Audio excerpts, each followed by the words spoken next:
नमस्कार, इस खास विश्लेषण में सभी का स्वागत है। आज हम 2026 के पश्चिम बंगाल विधानसभा चुनाव के नतीजों पर बात करने वाले हैं।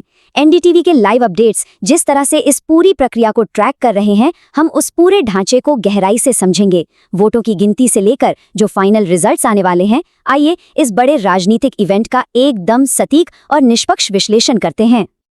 अब सबसे पहला और बड़ा सवाल जो हर किसी के दिमाग में घूम रहा है, वो ये है कि 2026 के ये चुनाव नतीजे आखिर क्या बताने वाले हैं। देखिए, ये सिर्फ कुछ आंकड़ों या नंबर्स का खेल नहीं है। ये एक ऐसा पल है जो इस पूरे राज्य की राजनीतिक दिशा तय कर देगा। सबकी नजरें बिल्कुल इसी बात पर टिकी हैं कि जब ईवीएम खुलेंगी तो जनता का असली जनादेश किस ओर इशारा करेगा। क्या दिलचस्प होने वाला है ना? तो चलिए शुरुआत करते हैं पहले भाग से। लोकतांत्रिक आयोजन मंच बिल्कुल तैयार है।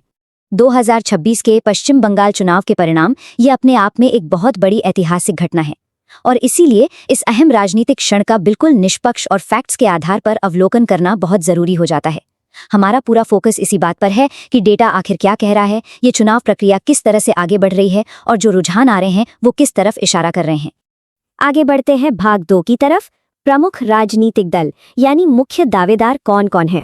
अगर हम एनडीटीवी के लाइव अपडेट्स के मापदंडों को देखें तो जिन मुख्य राजनीतिक दिग्गजों को लगातार ट्रैक किया जा रहा है वो हैं सत्ताधारी टीएमसी, मुख्य विपक्षी दल बीजेपी और साथ ही वामपंथी दल और कांग्रेस।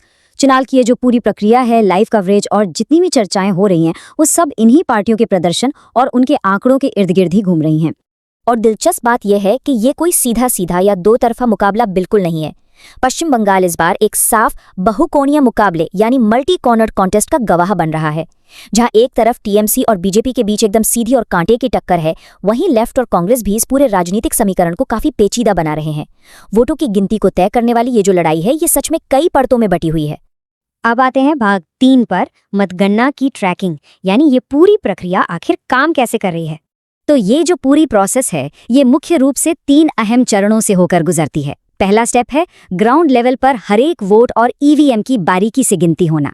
फिर आता है दूसरा स्टेप, एनडीटीवी लाइव अपडेट्स, जो बिल्कुल उसी वक्त उस कच्चे डेटा को रियल टाइम में पूरे देश तक पहुंचाते हैं। और फिर अंत में तीसरा स्टेप, निर्णायक और फाइनल चुनाव परिणामों की आधिकारिक घोषणा। सब कुछ बिल्कुल एक के बाद एक कड़ी की तरह जुड़ा हुआ है। चलिए अब बढ़ते हैं अपने आखिरी हिस्से यानी भाग 4 की ओर, अंतिम परिणाम, प्रत्याशा और रुझान।